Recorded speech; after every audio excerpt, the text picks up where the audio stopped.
आदिदेवं सुरासुरैः वन्दितपादपद्मम् लोके जरारुग्भयमृत्युनाशम् दातारमीशं विविधौषधीनां धन्वन्तरिं रमानाथम् सर्वरोगनिवारकम् आयुर्वेदप्रवक्तारम् वन्दे पीयूषदायकम्।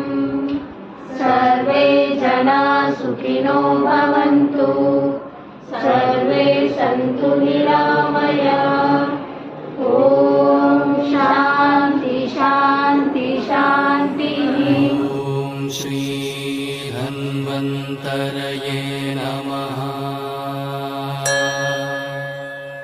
ॐ श्री धन्वन्तरये नमः।